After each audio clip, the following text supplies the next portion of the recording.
Hello student, welcome back to our course that is elective first and which is the renewable energy sources. In that we are studying the third module that is photovoltaic systems, and in that we have covered some introductory part, and also we have seen that how the solar cell works, that means how we are able to get the electricity from the sunlight, and all those things which we are discussed in our last two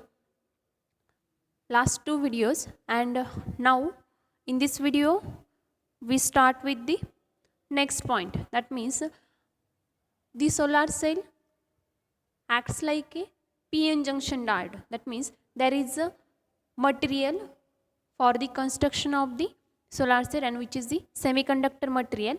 And the we know that generally there are two types of the semiconductor material. First is the intrinsic semiconductor and the second one is the extrinsic semiconductor.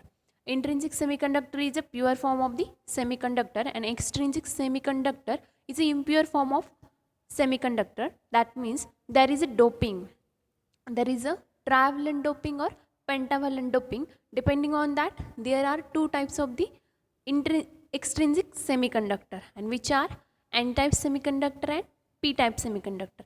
N-type semiconductor is a pentavalent impurity and p-type semiconductor is a trivalent impurity. And after the combination of both these p-type and n-type material, there is a formation of PN junction, and so that there is a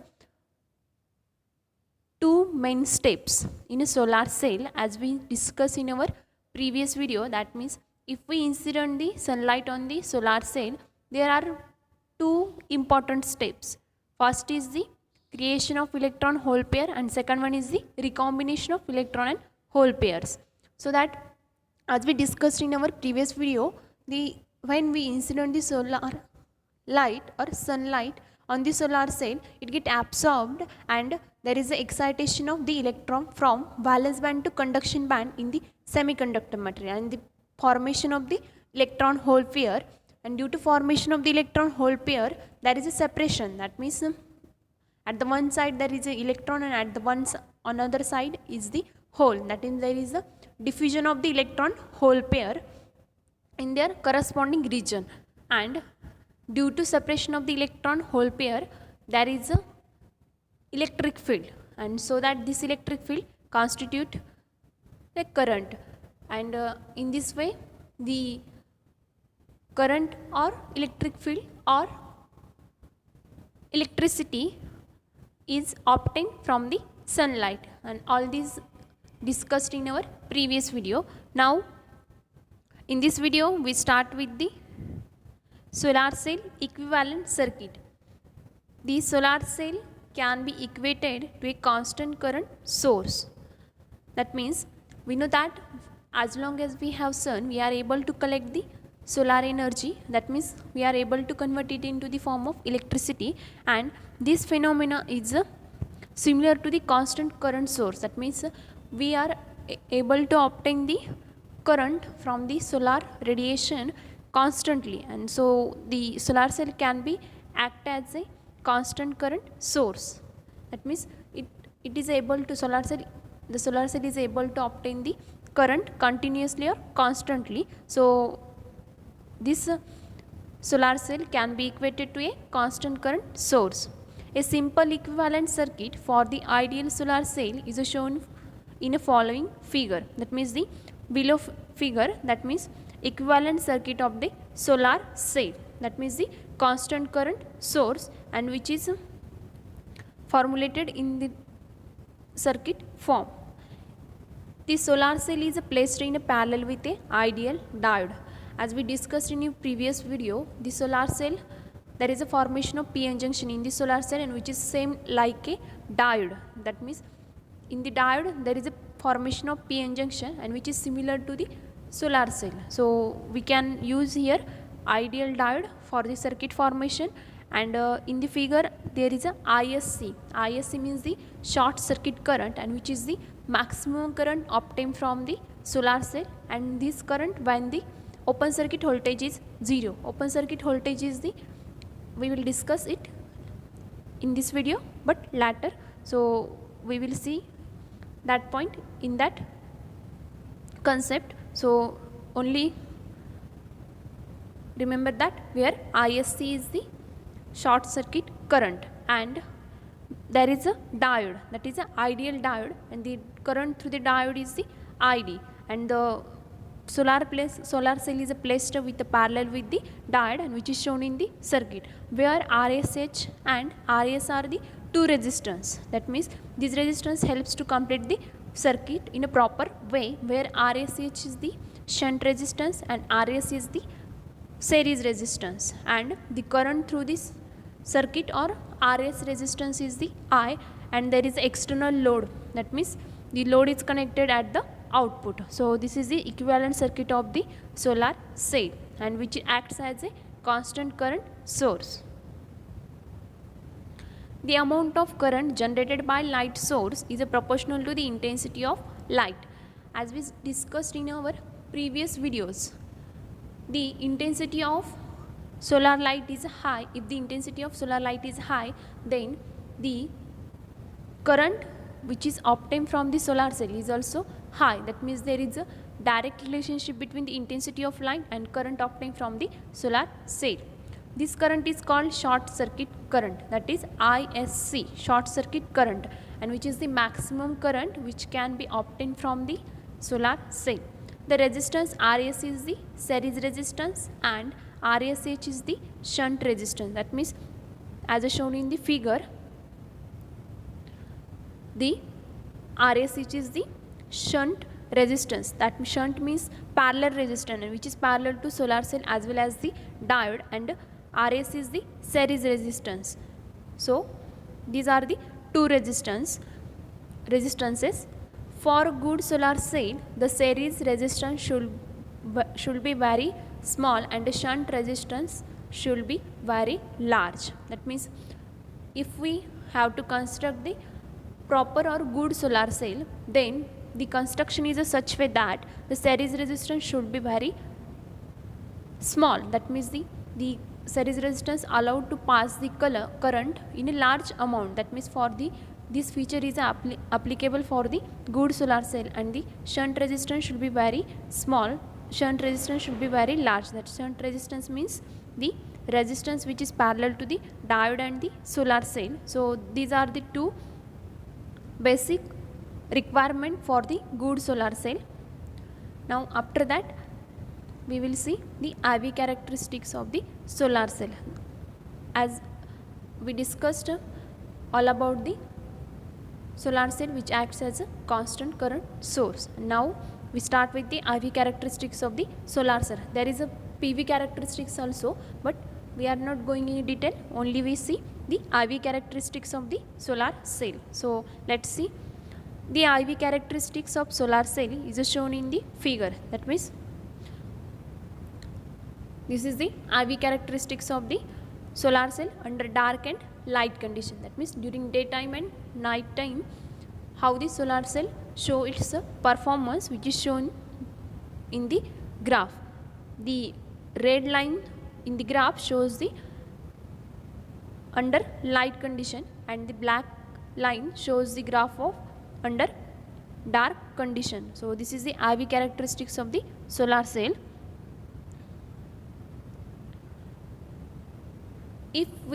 If the load resistance is lowered slowly, there will be small decrease in the voltage, but the current increases sharply. This situation is continued to the point PM on the curve. As we discussed in a solar cell equivalent circuit, there is a load resistance at the last stage. That means if we have the low value of the load resistance, or we decrease the value of load resistance, then there will be small decrease in the voltage, but current increases sharply. This situation is continued to the point PM on the curve. That means this point PM on the near to the red line on the graph. At that point the voltage is a maximum and the current is also maximum, so this is the maximum power point. And under the light condition there is a red line graph. So if we decrease the load resistance which is attached at the circuit, and there is a increase in the voltage, sorry, there is a decrease in the voltage, that means the red line shift towards the low voltage side, and there is a increasing in the current. Current means the short circuit current, and which is shown in the figure or graph, which is the ISC. This is the nature of the, when we decrease the load resistance, there is a decrease in the voltage, that means the red line graph shift towards the lower voltage, but it attains the maximum current, that means it goes towards the ISC, and ISC which is the maximum current which can be obtained from the solar cell. And this situation is continued to the point PM on the curve, that means the point PM on the red line curve, this situation is continued to the point PM, that means if we decrease the load resistance, there is a decrease in voltage and increasing current, and this situation until continue at the point PM. And after that PM, what happens? A further decrease in the load resistance, there is no significant change in the voltage, drops drastically to zero. That means if we decrease more load resistance, there is no significant change in the voltage. That means after point PM, if we reduce the load resistance, there is no more change in the voltage, but this voltage become drastically zero. That means this red line curve goes to the point ISC, where ISC, at the point ISC the voltage is 0. So this graph goes towards the zero voltage side. When the resistance is lowered to the zero, the circuit is considered to be open. That means if we remove the load totally, then the circuit is open and the load resistance is 0, so that the voltage is 0 and the current is maximum in the circuit, and which is the ISC, that means the short circuit current. Why this current is called as short circuit? Because there is no load, short circuited circuit, so this current is a maximum current which can be obtained from the solar cell. So this maximum current is called as a short circuit current, because our circuit is open, that is short circuited. So this current is called as a short circuit current. This point is ISC, and at this point voltage is 0. That means in the graph this point is ISC, and at the ISC point voltage is 0, current is a maximum, and circuit is short circuited. That means load is removed from the circuit, and so this point is in the graph is the ISC, and VOC is the open circuit voltage. That means at that point the current is minimum and voltage is maximum. So this point is known as this voltage point on the curve is known as the VOC, that is open circuit voltage. The graph shows the IV characteristics of the solar cell, which is under the dark and light condition. We are only study under the light condition, because generally solar cell we are not able to operate the solar cell during the dark time, but there is a characteristics of the, if we are able to obtain on the some light, so that there is a dark. VOC is the open circuit voltage, VM is the maximum voltage produced, IM is the maximum current produced, PM is the maximum power point, and we know that the power is a multiplication of the current and voltage. That means the maximum power, that is the multiplication of the maximum voltage and maximum current, and ISC is the short circuit current. These all are the parameters which are shown in the graph. So this is the IV characteristics of the solar cell under dark and light condition. This is very important characteristics of the solar cell, because it gives the performance of the solar cell when we attach the load resistance or we remove the load resistance. So this is all about the IV characteristics. From IV characteristics, various parameters of the solar cell can be determined, such as the short circuit current, open circuit voltage, the fill factor, efficiency. These all are the 4 different parameters. which we are able to obtain from the IV characteristics of the curve, that is a short circuit current. That means when there is no load resistance, that is circuit is open, and which is the ISC, that is a short circuit current. Open circuit voltage, that is a VOC, and at the open circuit voltage the current is a 0 and voltage is a maximum. And the fill factor is the ratio of two quantities, that means the ratio of two powers. First, the power, maximum power which can be obtained from the solar cell to the ideal power of the solar cell. So the ratio of these two powers is the fill factor for the solar cell. And the efficiency, we know that for any device the efficiency is the ratio of output divided by input. So in the solar cell there is a ratio of output power to the input power, and the rating of the solar panel depends on this parameter. That means these four parameters which are help us to decide the how the solar cell is good or not. The solar cell is good or not. So these four parameters are very important for the solar cell. Now first we discussed the first parameter, that is the short circuit current, and which is the ISC.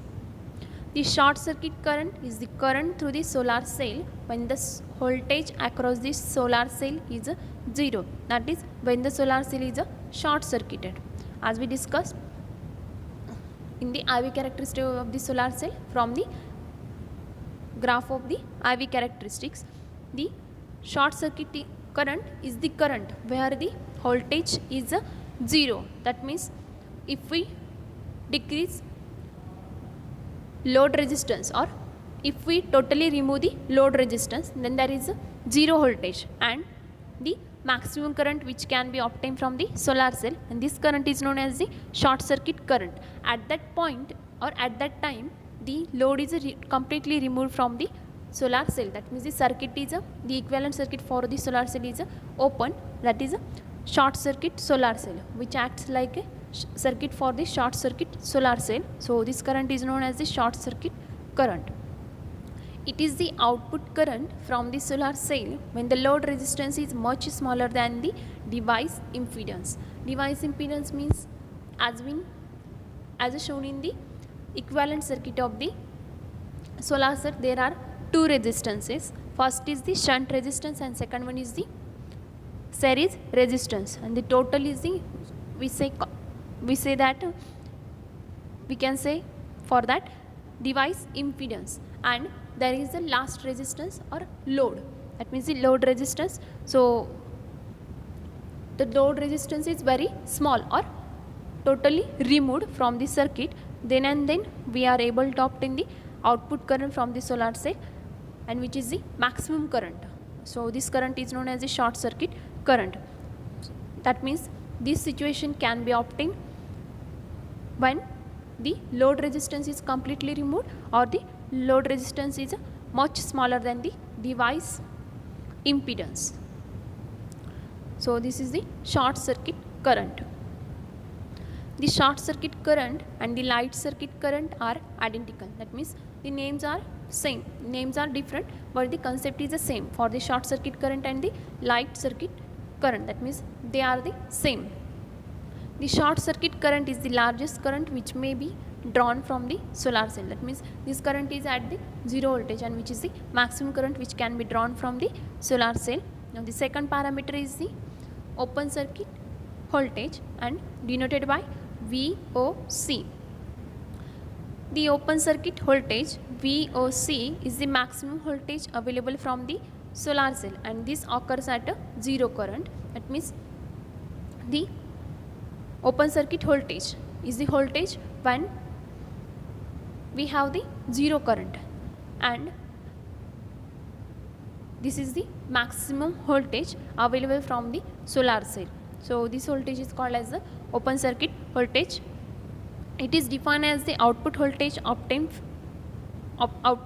from the solar cell when the load resistance is much larger than the device impedance, and it is the maximum possible voltage. That means when we discussed about the short circuit current, the load resistance is much smaller than the device impedance, but in the open circuit voltage the load resistance is much larger than the device impedance. That means that is a reverse condition for the open circuit voltage, because at the open circuit voltage the current is 0, so there should be the load resistance is much larger than the device impedance, and open circuit voltage is the maximum voltage which can be obtained from the solar cell. So this is the open circuit voltage.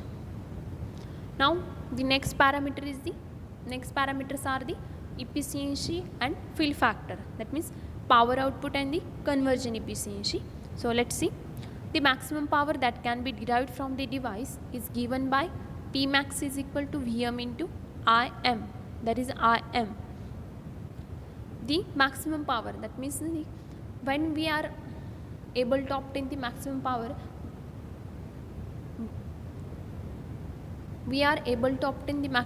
when we have the maximum voltage and maximum current at the particular point, and which is shown in the graph, that is the PM point, that is the PM point near to the or on the curve, on the red curve, where we have the maximum voltage and maximum current. That means this point is the maximum power point. So this is the maximum power which can be obtained from the solar cell, that means the product of maximum current and maximum voltage, where Vm is the voltage at a maximum power point and Im is the current at a maximum power point. That means the corresponding these two values, Vm and Im, at the maximum power point of the voltage and current. The next is the efficiency. It can be seen that maximum efficiency for the solar cell is obtained by dividing Vm into Im by the total power density of the sunlight, that is the Pin. We know that generally the efficiency is the ratio of output divided by input. We have the input for the solar cell, that is the power density of the solar light or sunlight, and let's say for that, which is the Pin. So the input power to the solar cell, and output power, that means the maximum current and voltage which can be obtained from the solar cell, and the maximum power. So the maximum power is the product of the maximum voltage and maximum current. So if we take the ratio of these two quantities, that is the maximum power obtained from the solar cell and the input power to the solar cell, we are able to obtain the efficiency of that solar cell. So we have eta is equal to, where eta is the efficiency for the solar cell, and which is the ratio of two powers, that is the input power and the output power, that means Vm into Im divided by Pin. So this is the efficiency for the solar cell. The efficiency of solar cell is defined as the ratio of the maximum output power obtained from the solar cell to the input power of the solar cell. That means the ratio of the maximum power to the input power to the solar cell. This is the efficiency, and efficiency is the unitless quantity, so it can be expressed in the percentage, and the efficiency of the silicon solar cell is the best as compared to others semiconductor solar cell or other solar cells. Now the next parameter is the fill factor, it denoted by FF. The fill factor for the solar cell is defined as the ratio of maximum power that can be obtained from the solar cell to its ideal power. That means the fill factor is the similar parameter like efficiency. It also helps us to judge where the solar cell is good or not, or how the well junction is formed in the solar cell. So it is also the ratio of two powers, that means the maximum power which can be obtained from the solar cell and the ideal power. Every solar cell has a particular ideal power, that means there is a construction like when there is a zero voltage, the maximum current in the circuit, and when there is a zero current, the maximum voltage in the circuit or solar cell, that is the VOC, open circuit voltage, and short circuit current, ISC. These two parameters are designed for the particular solar cell, and these two parameters are fixed for a particular solar cell. So we have the ideal power for that solar cell. So we have the maximum power which can be obtained from the solar cell and the ideal power. So if we take the ratio of these two quantities, we get the fill factor of that solar cell. That means the fill factor is the ratio of maximum power which can be obtained from the solar cell to the ideal power of the solar cell. That means, and the fill factor is also known as the Kerr factor. That means Kerr factor means these are two quantities which we are able to obtain from the graph, or simply it is known as the Kerr factor. It indicates that how well junction is formed in the solar cell. That means we are able to judge how the solar cell is formed, or how the p-n junction is formed in the solar cell, which is good or not, or that is the current obtained from the solar cell is low or high. So this help us to know all these parameters, or the how the well junction is formed in the cell. So fill factor is equal to Vm into Im divided by Isc into Voc. Vm into Im is the product of maximum voltage and maximum current. That is this is the maximum power, and the denominator is the product of Isc and Voc. That is the product of short circuit current and open circuit voltage, and which is the ideal power. That means the fill factor is the ratio of two powers, that is the maximum power to the ideal power, and we know that the maximum power, that is a Vm into Im, so which is equal to P max divided by Isc into Voc. This is the fill factor, or this equation can be also written as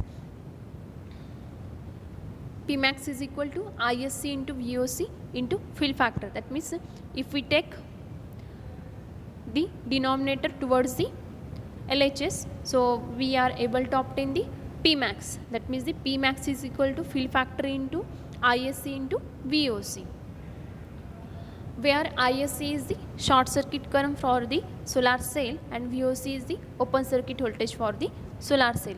Therefore, from above equation, maximum power can be defined in terms of Isc and Voc, and is given by, that means we have to calculate the maximum power. So the maximum power in terms of the fill factor, open circuit voltage and short circuit current, and which is given by P max is equal to Isc into Voc into fill factor. That means Isc means short circuit current into open circuit voltage into fill factor, and this is the maximum power which can be obtained from the solar cell. So this is all about the different parameters for the solar cell. First parameter is the short circuit current, second is the open circuit voltage, third one is the efficiency, and fourth one is the fill factor. And from fill factor we are able to calculate the maximum power which can be obtained from the solar cell. And these all four parameters which help us to study the performance of the solar cell. That means we are able to determine the how the solar cell is good or not. So these all are about the parameters, different parameters of the solar cell.